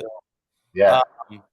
But I like the Bucs going in the next year too. I think Baker back. If we can get Chris Godwin back, the thing with the Bucs is they got to get an edge rusher and they got to get help in linebacker. If they can do that in the draft or through free agency, they'll be in the thick of it again next season. But again, the way to beat the premium teams is we saw it on Sunday. The Eagles have that game plan. Good defensive line. You don't have to blitz. You get your front four going at you. Edge rushers. Let the linebackers sit back and play the pass and running game. Your CBs and your safeties can do their thing, and then flip the offense, and you have a good quarterback, and you surround him with weapons, which they did with Jalen Hurts. You can win football. You can win a lot of football games, and I think the Eagles are going to be that team that people are a weakness, really. Love to hate is that terminology. But they're not going to go at all different levels. Yeah. So, because if you take away Barkley, like you said, both you guys totally hit it before. They bottled up Barkley. Still scored 40, and they weren't even they took out the starters with 10 minutes left.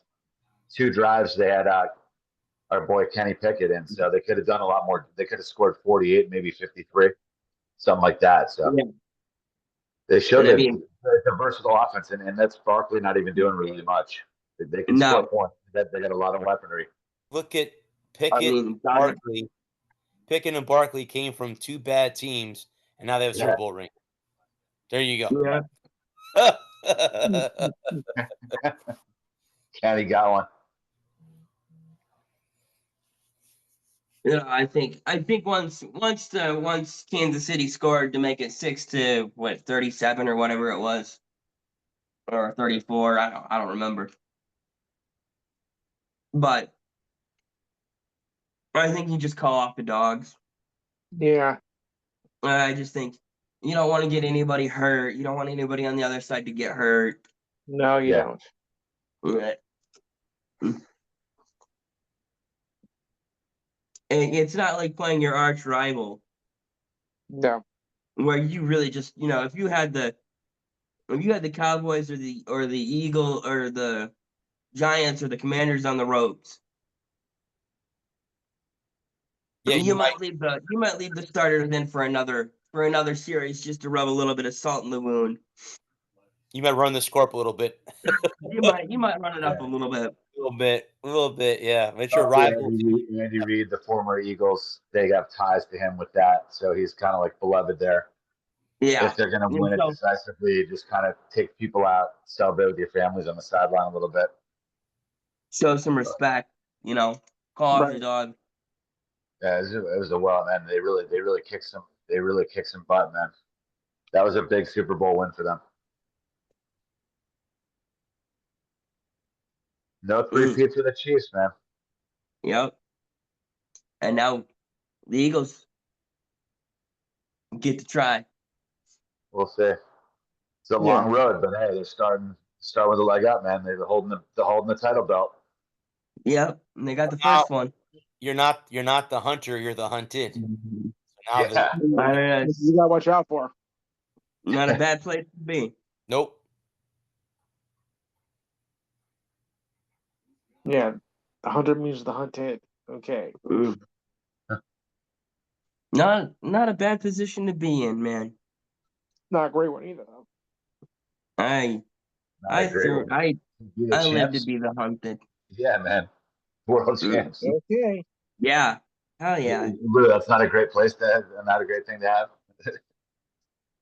I think I'd much rather be the hunted than the hunted. Want to be I'd much rather be the hunted than the hunter. Because when you're the hunted, it means you've done something. Yeah, they're the champs. Right. Spinning on top of the world. It's a good place to drink champagne from. For sure. Yes. Smoke a couple of victory cigars and get ready to do it all again next year. Yeah, only if you win, though. You can still smoke a cigar if you lose. I'm sure they had some. I'm sure. Smoke a loser cigar. It doesn't taste as good. Okay. A cigar for the winners, a cigar for the losers. Okay. Yeah. It's kind of insulting, but.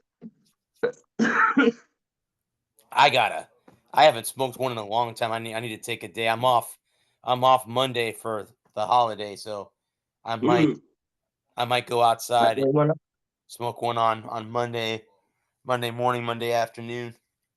There you go. Right. Oops.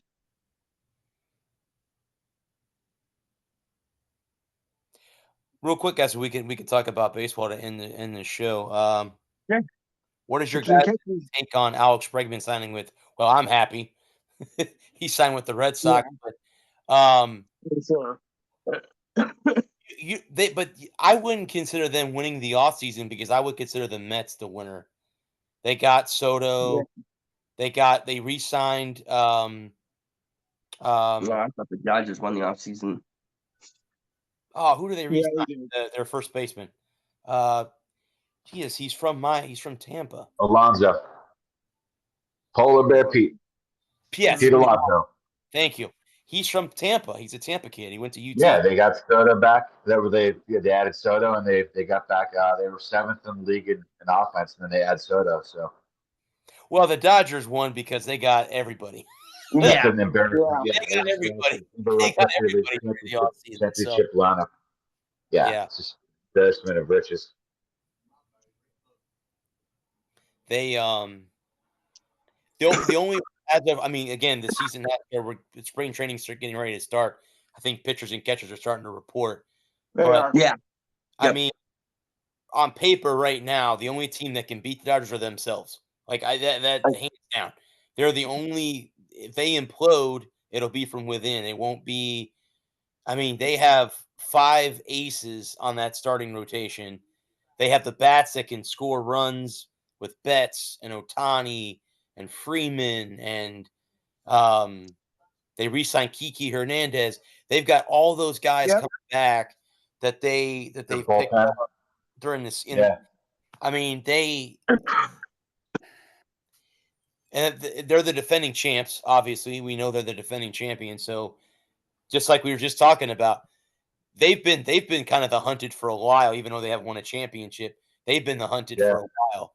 So, in the National League, it's going to be interesting to see who is going to challenge them. And it could be the Mets. It could be the Phillies. the Phillies are the team that I like in particular to win. I just they for some reason come playoff time they find a way to get a hit, get a strikeout, whatever. So, but again, it's a long season. Injuries happen, and that's the longest major league season of all of them. And we could sit here and talk because the games really don't matter until you get into like July, August, and September when they matter when it's down the stretch. And you know, there's only 2 weeks that matter. Well, yeah, every 4 weeks. Yeah, I mean, yeah, it comes down to the summer games when it gets into the summertime. That's when it's crunch time. You gotta start winning games, beat your division, trying to get up, trying to get in. Yeah. There's 4 weeks that matter. It's the first 2 weeks in April and the last 2 weeks in September. Yep. Correct. Yep. Why would you think the first 2 weeks of the season matter? Because you want to get off to a good start. True, yeah. You want to establish that you're going to be competitive all year. You want to win because if you go 0-8 in your first 2 weeks, it is a long way to come back. Well, hey, the Mets did it last year. They went over the NLCS. They were 0-6 the first week, and look what happened. Yeah, but they didn't go 0-8. 0-6. Yeah, not 0-8. Yeah, you go 0-8, you're done.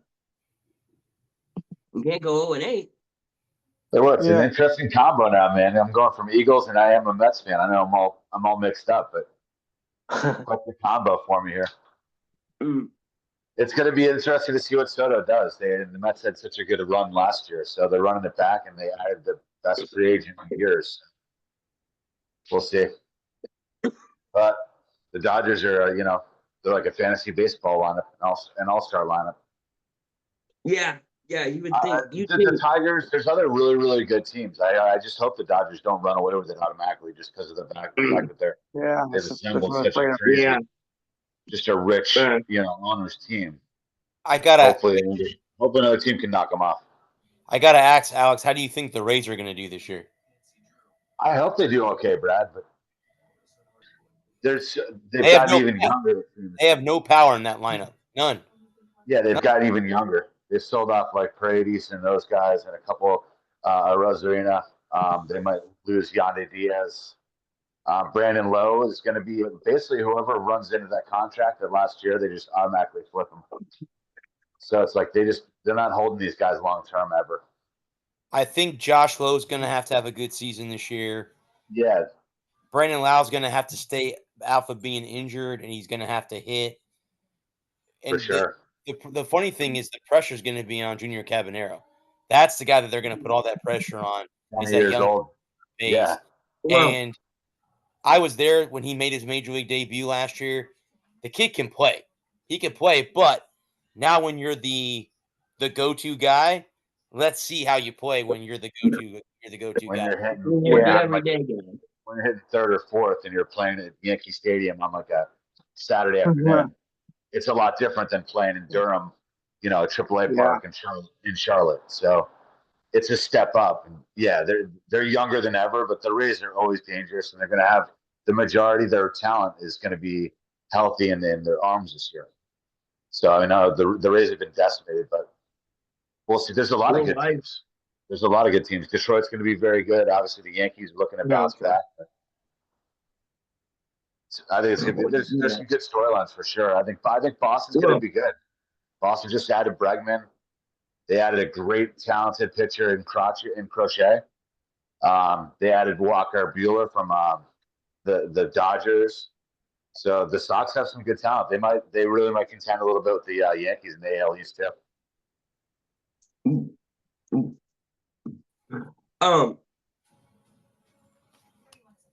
Well, I was gonna say is with the Rays is it just play small ball, run, manufacture runs.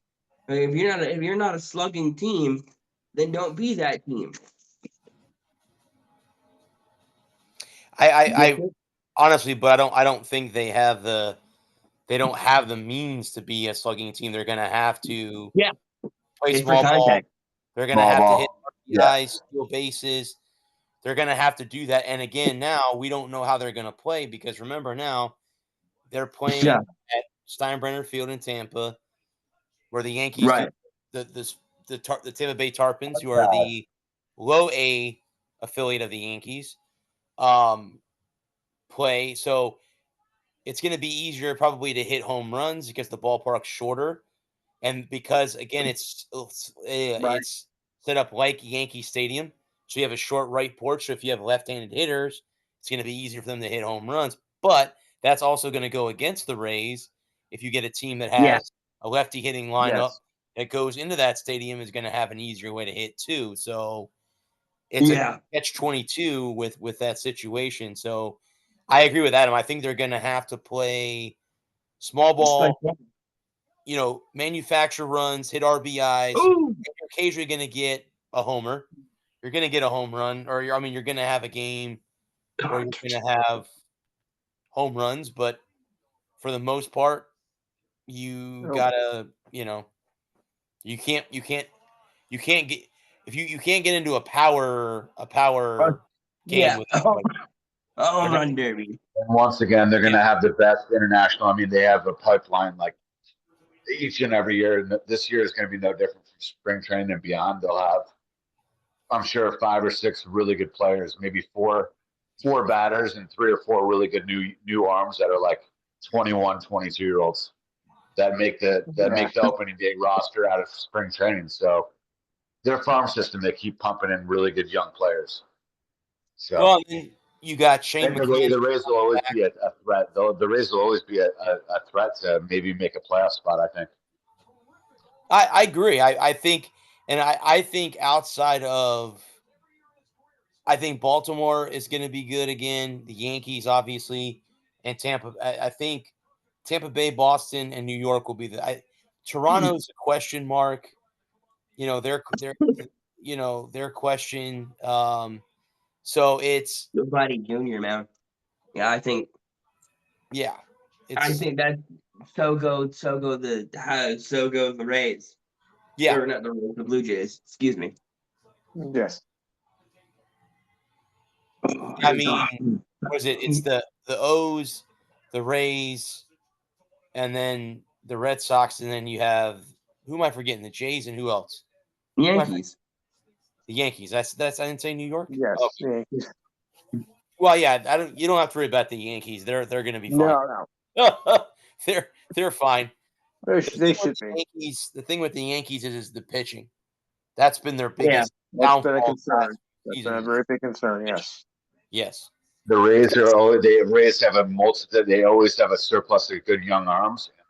They're getting 2 or 3 really good young arms like McClanahan. They're getting really good arms back this year. So, but it'll be interesting. They're going to be so young and they're playing at like a minor league stadium. But hey, I think they'll keep winning like 3-2 or 2-1 and play small ball, and they'll still be in the wild card hunt, I think.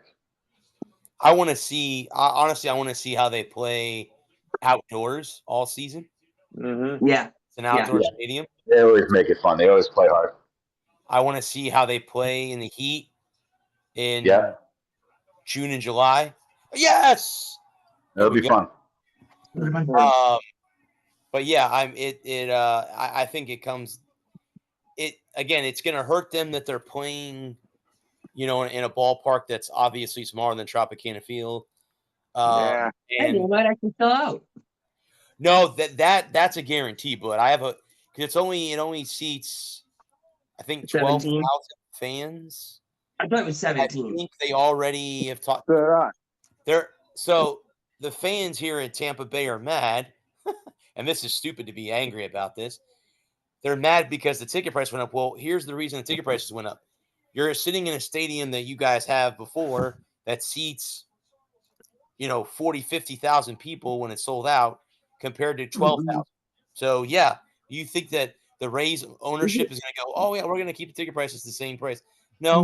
We're going to lose money anyway in concessions and tickets and parking.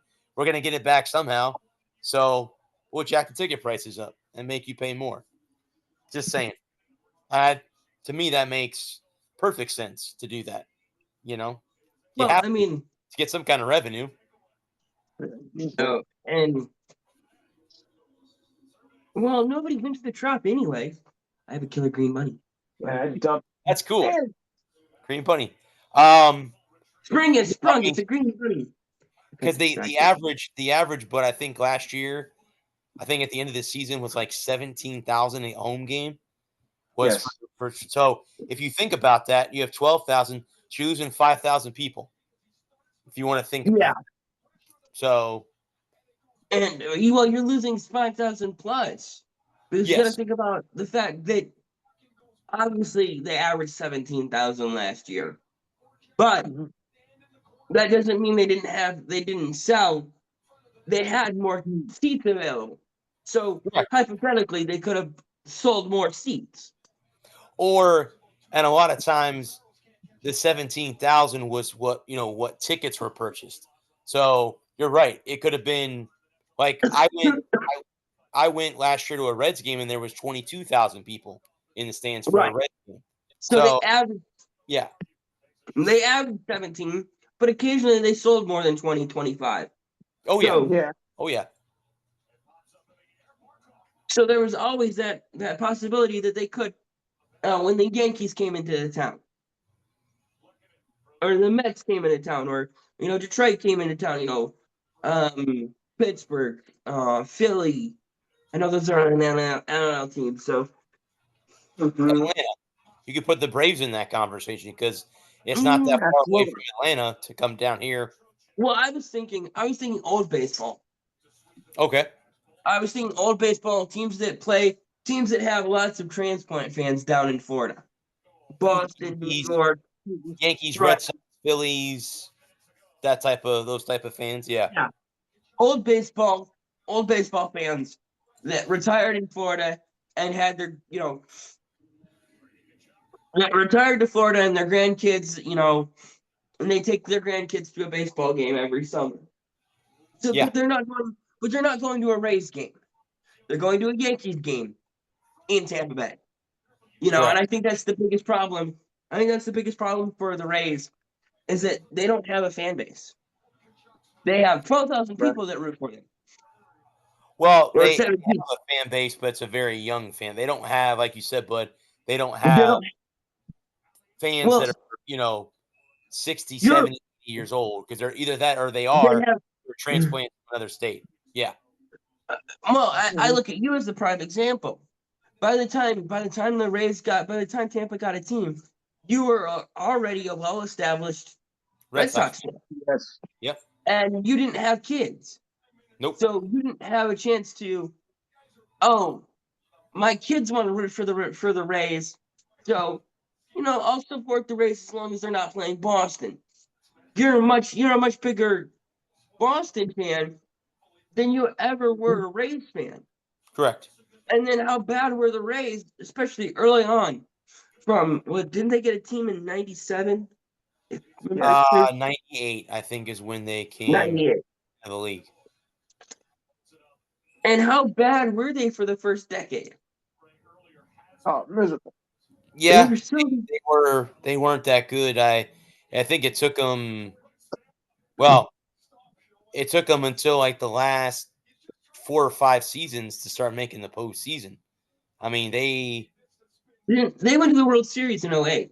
Correct, they did against the Phillies. So it took them a decade to get good enough to go to a World Series, and then it took them almost 2 decades after that, or a decade and a half, to get back to the World Series, and it's really hard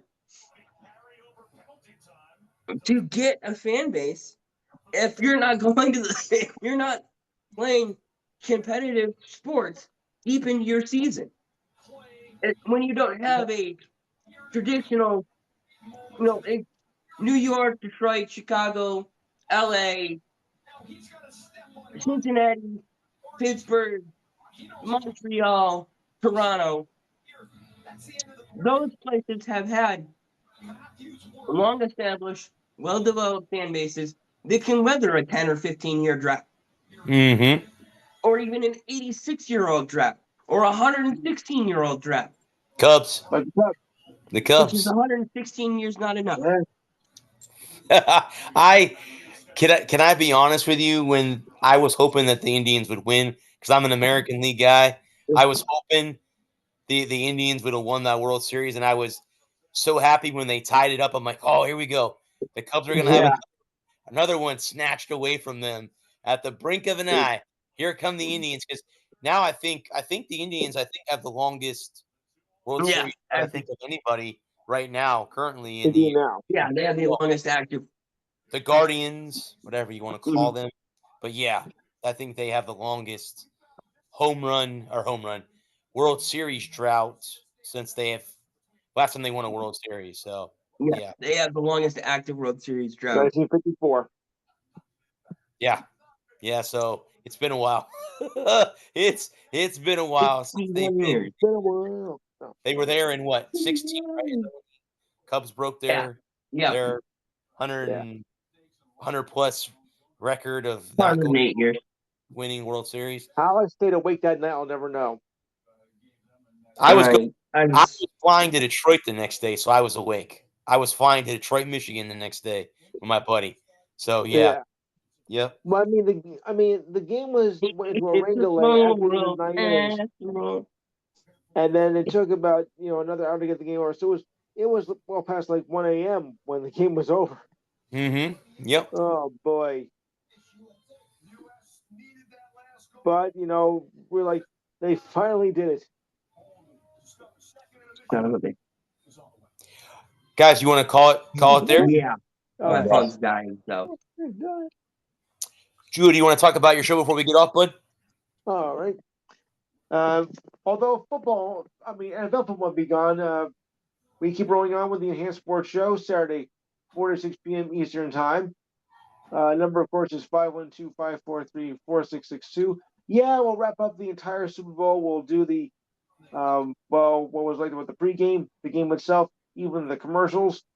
Commercials were and the All-Star Weekend. We'll discuss the celebrity game of the futures. Also going to take place on Friday night. Also look at the last of the NBA rosters, which I think are done. We'll take a look at the Nations 4 tournament. See what we're going to think about U.S. and Canada playing on Saturday night, which is after the show, so I don't worry about anything. So I can do my analysis on that one. Thank goodness. We'll talk some spring training. We'll talk some WNBA news. Yeah, I think I'm going to touch a little bit of NASCAR. I don't want to leave that out. And at another time, we'll start taking college basketball predictions for the Sunday afternoon games. Since now we're about 5 weeks away from March Madness, or if your team was not in, we call it March Sadness. Of course, our regular features, This Week in History, the ridiculous sign of the week, sports trivia, your thoughts and comments, and the feel good story of the week. So remember, it's Saturday 4 to 6. Number is 512-543-4662. Don't forget, we are also on YouTube. Go to YouTube and type in theenhancedsportshow.com. And if you like what you see, just press the like button on it, and because I appreciate that. And of course, being that tomorrow is Valentine's Day, on Saturday we're playing love songs and nothing but love songs. Oh boy, I had to do it. little thing of my youth I used to hear. Oh boy. Sorry. But on that note, happy Valentine's Day to all your significant others out there. And I'll see you tomorrow. Thank goodness. So that note, good night. All right, guys. Well, we'll be back here next week. Thanks to these three guys making this night so fun. We'll be back next week, guys. Again, thanks to all the networks that help us out. Thanks to everyone that joins us at night. Or again, just like what Lou said, if you see the video on YouTube, please like, share, and subscribe. That would be great. But until then, guys, I want to thank men and women of our armed services and our first responders. Thank you so much for doing what you do. I am the Sportster Bradley Walker. This has been the Walker Report. Have a good Thursday, and I will see you guys next week. Peace. Prince.